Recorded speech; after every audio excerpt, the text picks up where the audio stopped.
47. Nós faremos 2 leituras, uma no Antigo e outra no Novo Testamento. Obrigado, meu amigo. Ezequiel, capítulo de número 47. Tá apertadão aqui, filho. Versículos número 8. Deus abençoe a todo o Ministério Laje, pastor Bruno, sua esposa, sua família, a todos os amigos aqui. Não vou citar o nome, que é muita gente. Deus abençoe a todos vocês. Eu amo estar aqui. A minha família ama estar aqui. Minhas filhas falaram agora no carro vindo para cá: pai, depois da nossa igreja, o Ministério Laje pode ser a nossa segunda igreja? Eu falei: não, tá fechado. Tá? Deus abençoe.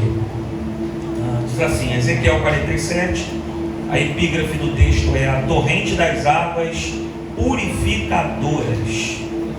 Então me disse: estas águas saem para a região oriental e descem a campina e entram no mar, e sendo levadas ao mar, sararão as águas.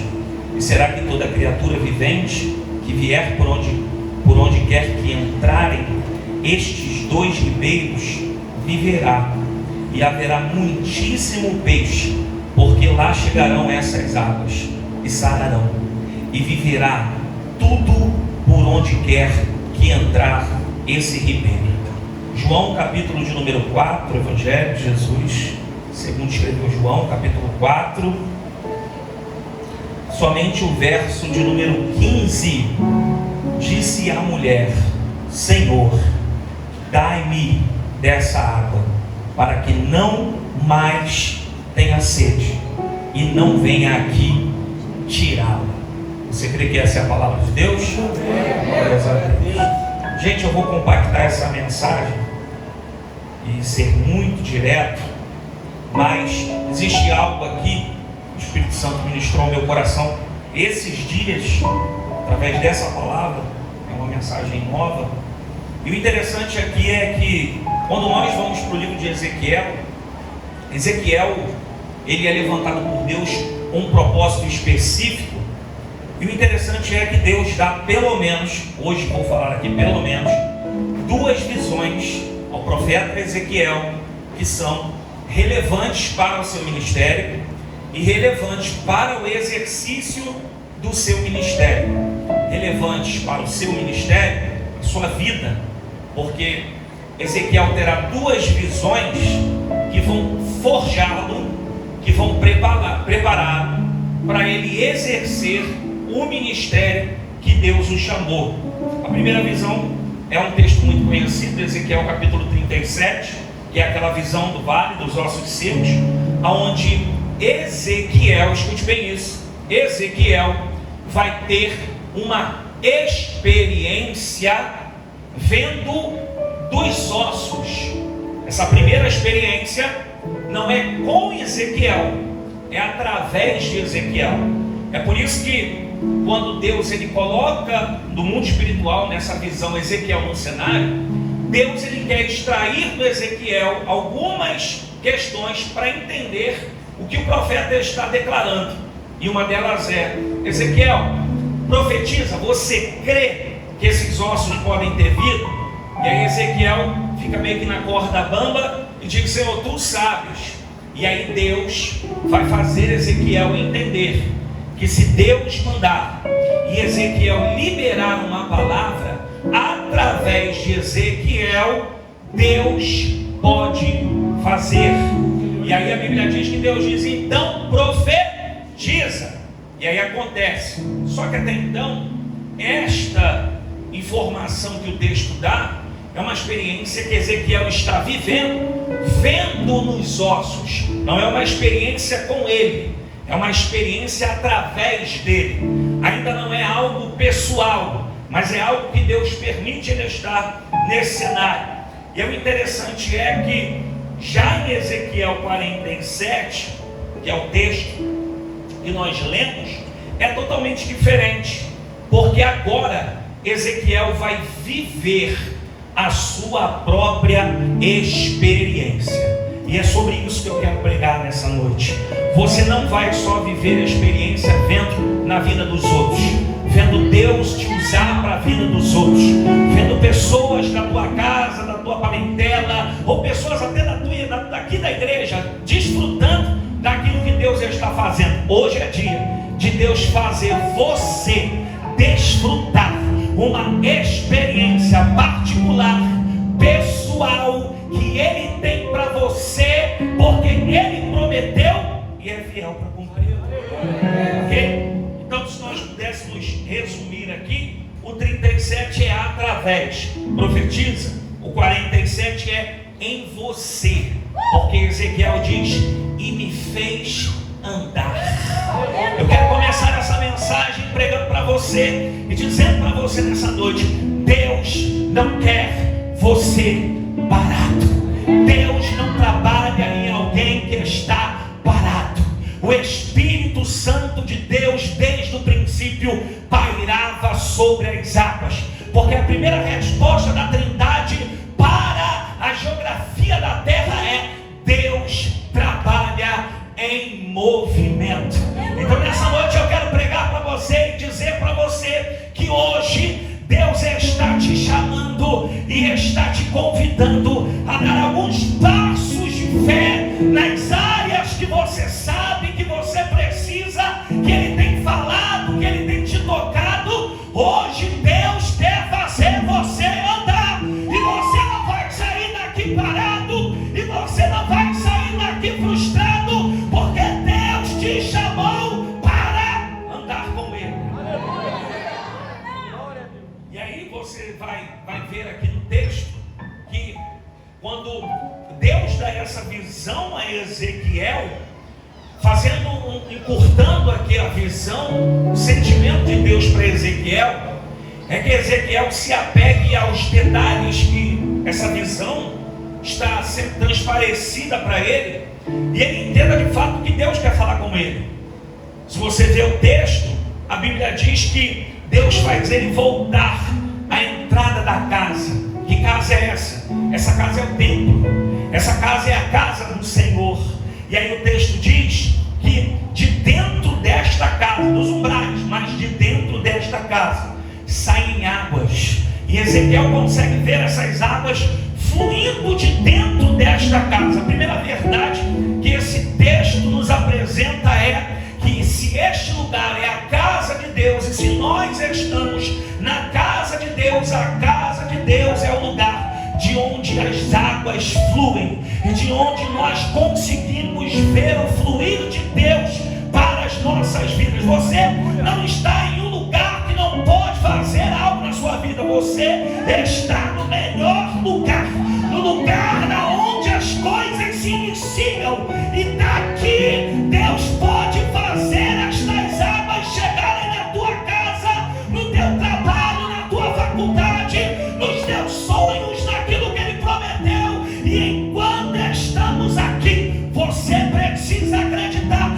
que o que flui daqui não é normal, que o que acontece aqui é espiritual, que o que acontece aqui não fica aqui, mas transporta em todas as...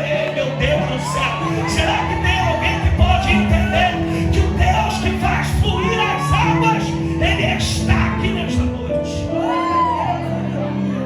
E aí o texto diz que Deus, Ele agora vai fazer essa experiência pessoal, porque a ideia de Deus é, através destas águas, fazer Ezequiel se movimentar, experimentar e viver algo que até agora ele não viveu. Você vai perceber que o próprio texto diz que este homem, ele tem na mão um cordel de medir. E o interessante é que Ezequiel diz que esse homem mede 1000 côvados e Ezequiel anda. Mede mais 1000 côvados e Ezequiel continua andando. Esse homem mede mais 1000 côvados e Ezequiel continua andando. E o interessante é que a Bíblia diz que as águas vão pelos tornozelos, as águas vão pelos lombos, as águas passam pelos joelhos e chegam até os seus lombos, e Ezequiel começa a ver a profundidade da visão que Deus está dando para ele. Mas o que me chama a atenção aqui é que Ezequiel só anda porque alguém mediu. Ezequiel só anda porque alguém já garantiu os passos de Ezequiel. Ezequiel só vai, pastor Michel, porque tem alguém que vem do templo com a autoridade do dono do templo para dizer para Ezequiel: pode andar porque eu já medi o teu caminho, pode se aprofundar porque eu já garanti aonde você vai. O Deus que me trouxe aqui tem uma palavra para o teu coração. Pode se levantar nesta noite, pode levantar-se com autoridade, porque Deus já garantiu os teus passos. Deus já disse que você pode se movimentar, porque Ele já garantiu os lugares que você vai chegar. E aí você vai perceber aqui no contexto que Ezequiel tendo essa visão, e ele começa a sentir esta visão consigo mesmo nesta experiência. A Bíblia diz que essas águas, saindo de dentro do templo, elas começam a invadir lugares desérticos, terras secas, lugares aonde estão necessitando de vida. Diz o capítulo 47 que essas águas vão invadindo, e onde essas águas penetram, vidas vão surgindo. Terras que eram secas não são mais secas, porque estas águas que saem do trono têm o poder de não só molhar, mas de trazer vida onde tem morte. Oh, meu Deus do céu!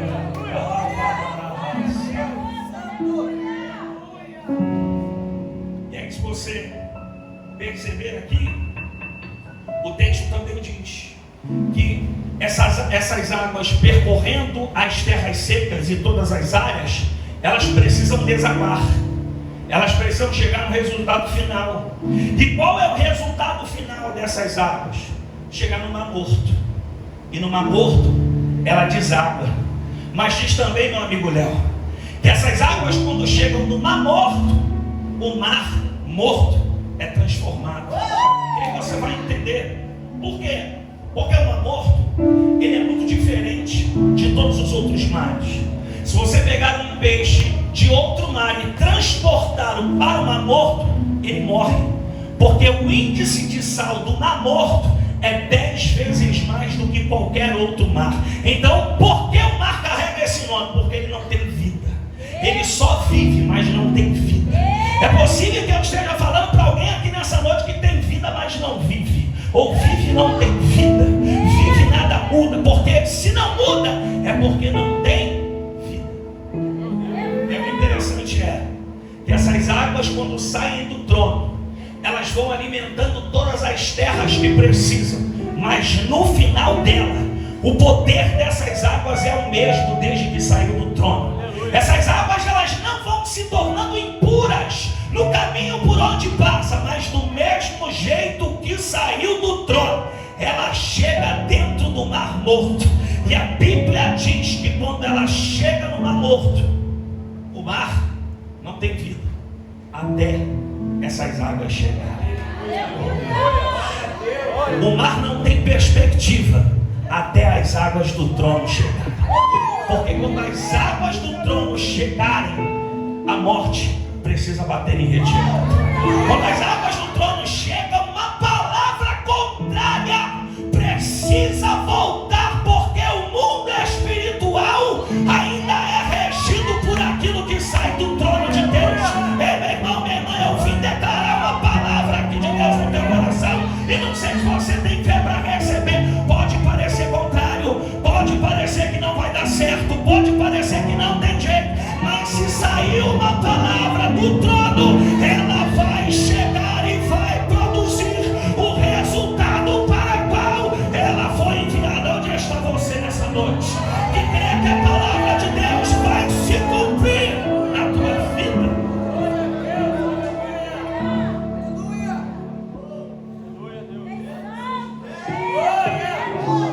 E aí essas águas, quando elas chegam justamente no Mar Morto, pelo menos duas coisas acontecem. A primeira delas eu já disse: o mar se torna purificado.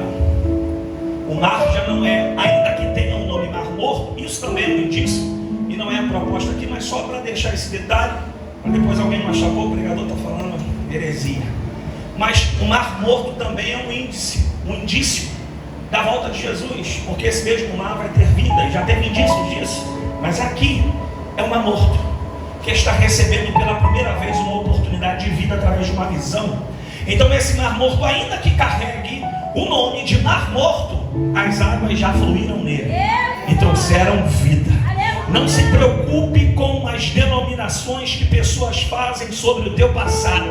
Se preocupe em fluir das águas que já penetraram dentro de você. Não se preocupe em situações que pessoas querem trazer o resultado do teu antes. Se preocupe com aquilo que você tem recebido, que vem do trono de Deus.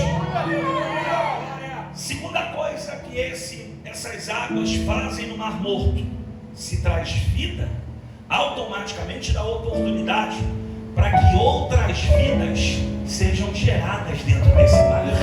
Se essas águas que fluem do trono, diz o texto, que são ribeiros, então se peixes vierem de outros ribeiros, vão ser bem recebidos dentro de um mar que foi transformado. A primeira lição que nós podemos aprender é: Deus está querendo fluir na sua vida para você ter esperança novamente, para você voltar a fazer coisas que você não fazia mais, para você exercer coisas que você sabe que precisa fazer diante de Deus. Mas não é só isso que Deus quer fazer. Quando Deus ele flui em você, quando Deus transformou você, quando Cristo pagou o preço por mim, por você, é porque Cristo quer fazer você se tornar um mar vivo para gerar outras vidas através de você. Você precisa guardar pelo menos isso que eu vou falar. Sua vida só faz sentido se você gerar outras vidas para Jesus. Eu precisava dizer tudo isso porque nessa conexão aqui de vida, de mar, de água, de transformação, o Espírito Santo me deu essa palavra de João capítulo 4. Porque o contexto aqui de João capítulo 4 há pelo menos dois. O primeiro deles é que Jesus, pastor, gastou uma noite inteira para falar com um dos maiores. Capítulo de número 3, Nicodemos. Jesus gastou uma madrugada inteira para falar com Nicodemos.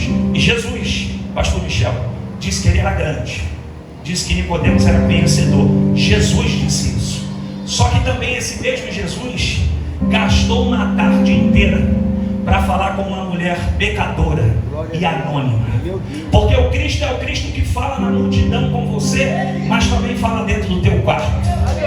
O Cristo é o Cristo que fala com você através de profecias, através de pregadores, mas também é o Cristo que fala com você no teu íntimo, na tua casa, lavando louça, dentro do banheiro, indo para o trabalho, voltando dele. Porque Cristo não faz acepção de pessoas. Ele fala comigo, mas fala contigo também. Ele me usa, mas quer te usar também. Ele me chamou, mas te chamou também. E é por isso que ele está aqui nesta noite, para ativar em você uma caminhada que você precisa gerar.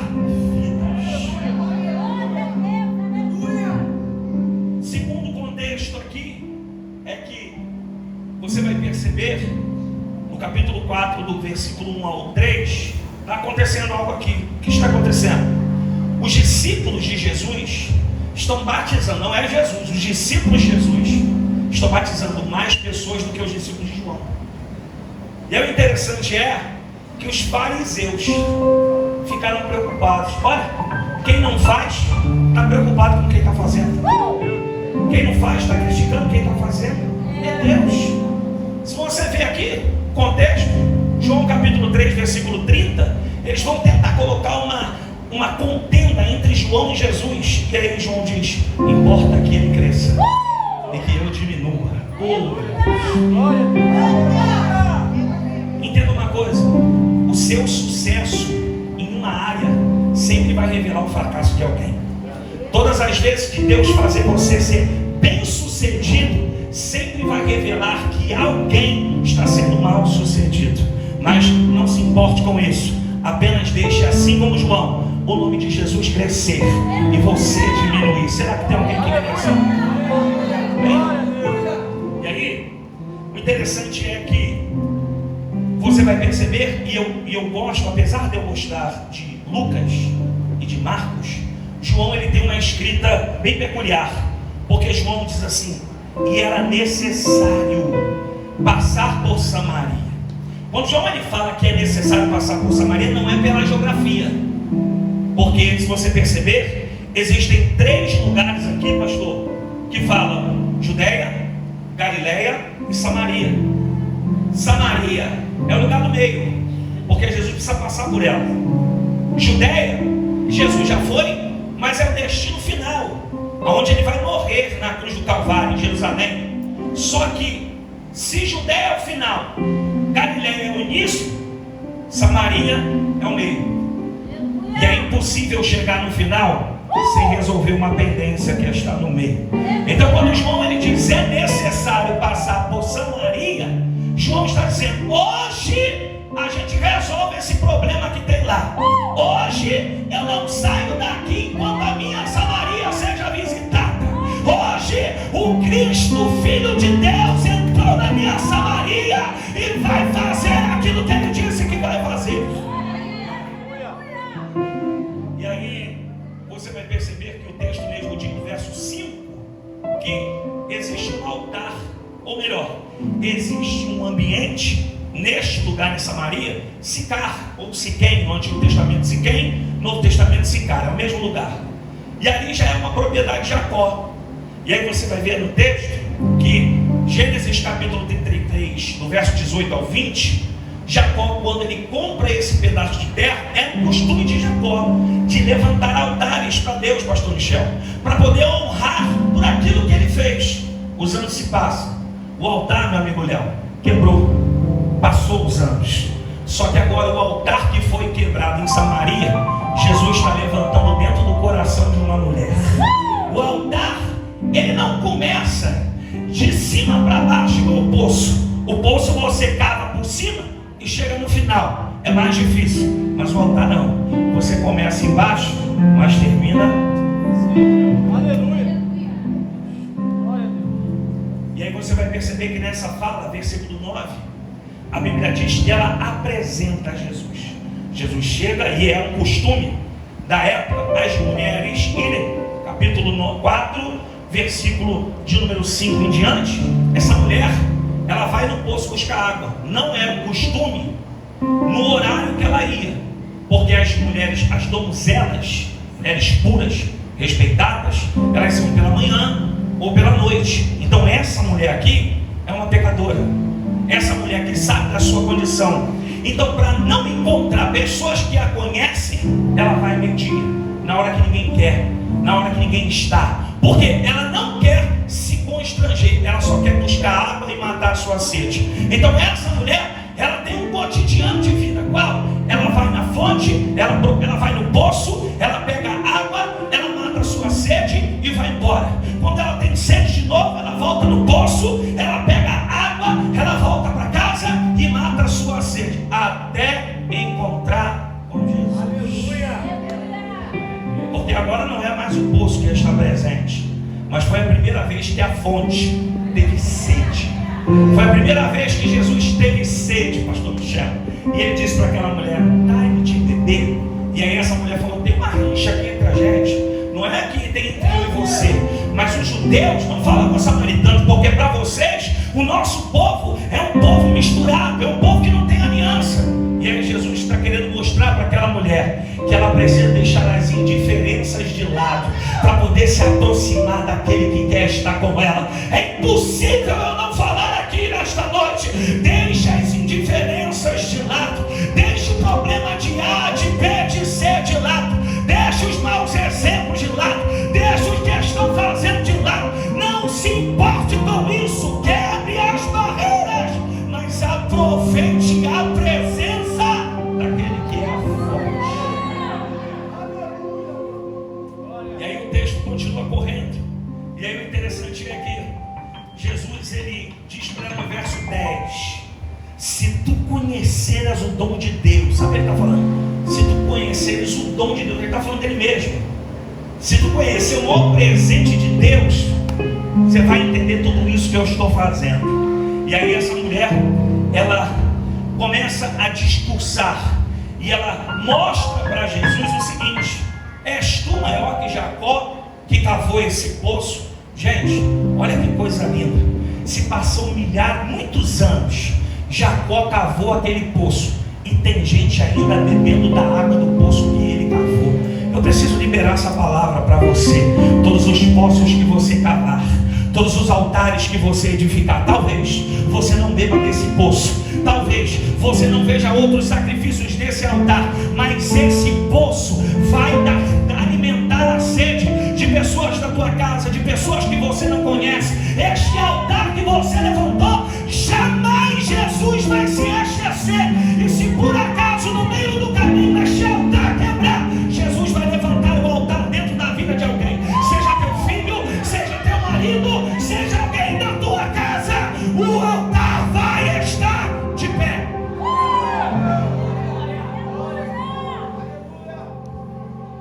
E aí Jesus, ele diz a ela: olha, já que você não vai me dar água, se eu te der a água que eu tenho, tu nunca mais tem sede. Isso mexe com ela, porque ela mostra: tu não tem cântaro, tu não tem balde, tu não tem corda. E aí a gente entende que aquele poço ali era um poço que não era um poço natural de já ter algo ali. Essa pessoa tinha que vir com o seu próprio utensílio para poder beber. E aí o interessante é que nesse exato momento, Jesus diz para aquela mulher: mas aquele que beber da água que eu lhe der nunca terá sede, porque a água que eu lhe der se fará nele uma fonte de jorrar para a vida eterna. Essa mulher pensou: se for para beber e não ter mais sede, olha como é que ela estava aprisionada. Ela não está entendendo que é espiritual. Ela está mais ou menos ainda entendendo que é uma água que vai matar a sede dela. Ou seja, ela não vai ter renúncia para beber aquela água. Ela não vai ter que sair de casa, não vai ter que enfrentar o sol, não vai ter que fugir no meio-dia, para as pessoas que conhecem ela não verem ela ali. Então esta mulher começa a ver uma água que não precisa de esforços para beber. E aí ela diz: então me dá dessa água. E aí Jesus lhe responde a ela: chama teu marido. Ela diz: eu não tenho marido. E aí Jesus disse: porque tiveste 5 maridos, e o que agora tens não é teu marido. Isso dissestes com verdade. Escute isso. Aqui é apresentada a primeira verdade. A verdade que Jesus diz da mulher. Qual? Saber da sua condição de pecadora. Eu não tenho marido. Isso é verdade. Só que existe uma outra verdade. Qual? Aqui Jesus vai dizer para ela: importa que os verdadeiros adoradores adorem em espírito e em... Adorar em espírito é estar aqui e sentir Deus.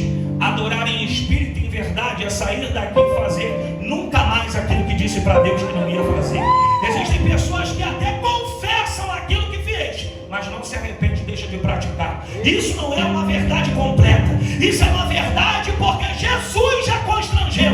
Mas a verdadeira verdade de um adorador é adorar em espírito e não fazer nunca mais daquilo que disse para Jesus que não ia fazer. Viu como a glória diminuiu? E aí, o interessante é que veio uma frase no meu coração, porque ela começou a ver Jesus como profeta. E aí o interessante é que para beber da água de Jesus tem que ter renúncia. Então todas as vezes que eu renuncio, eu preciso renunciar diariamente. Então todas as vezes que eu renuncio diariamente, é um copo de água que vem de Jesus para beber e saciar a minha sede. Eu renuncio, Ele me dá água. Eu renuncio, Ele me dá água. Eu renuncio e Ele sacia a minha sede. Todas as vezes que eu me posiciono, eu não vou ficar seco. Todas as vezes que eu me posiciono, não vai faltar nada na minha casa. Todas as vezes que eu me posiciono, Deus vai dar autoridade sobre a vida de alguém que renuncia para poder beber a água da fonte. E aí, isso mexeu comigo, porque depois de toda essa conversa, lá no verso de número 28, a Bíblia diz: deixou, pois, a mulher o seu cântaro. Gente, essa mulher veio esta água. E as palavras que saem da boca de Jesus são suficientes para equilibrar e satisfazer todo o esforço e toda a renúncia que ela fez para poder chegar no poço. O desejo dessa mulher não é só mais saciar a sede. O desejo dessa mulher é completar a sua alma, tirando o seu propósito e fazendo o propósito que Jesus colocou sobre a vida dela. Porque ela recebeu a fonte, ela ouviu a fonte, ela se alimentou do que a fonte disse, e agora ela está fluindo com as águas que a fonte gerou sobre ela. O mesmo rio de Ezequiel que saiu do templo, que correu as águas, invadiu as terras secas, é o mesmo Cristo que encontra uma mulher seca por dentro, que vem no poço mas está seca, que sai do poço mas não tem diferença. Mas a diferença de Ezequiel para João é: em Ezequiel o templo jorra a fonte, em João a fonte desce do templo, vem para a terra, caminha sobre Sicar, acha uma mulher e diz para ela: eu vim trazer a água que sai do trono para dentro do teu coração, e quando você beber desta água, a tua vida nunca mais será a mesma. Será que tem alguém que entende essa palavra? Será que tem alguém que já sente gosto? Oh meu Deus do céu! Eu resumo dizendo: é necessário adorarmos em espírito e em verdade. Todas as vezes que nós dizemos para Deus: eu não faço mais, eu não digito mais, eu não compartilho mais, eu não falo mais, e nós fazemos, nós voltamos e irmos a um poço que não tem vida. Mas quando nós entregamos a nossa vida e quando nós confiamos nesta fonte, nós podemos entender que todas as vezes que eu sentir sede, se eu renunciar, Ele tem água para o meu coração, Ele tem paz para a minha alma. Enquanto eu estou pregando aqui, o Espírito de Deus me diz, eu não sou menino, que tem pessoas que estão com dificuldade para dormir, que entraram nesta noite. Receba, assim diz o Senhor, uma palavra de calmaria para o teu coração. E esta síndrome de inferioridade, este pensamento que não é de Deus, seja liberto pelo poder do nome de Jesus. Fique de pé, em nome de Jesus, fique de pé. Oh, Espírito de Deus. Olhe para mim aqui, por favor. Eu gostaria de saber, você que ouviu essa palavra,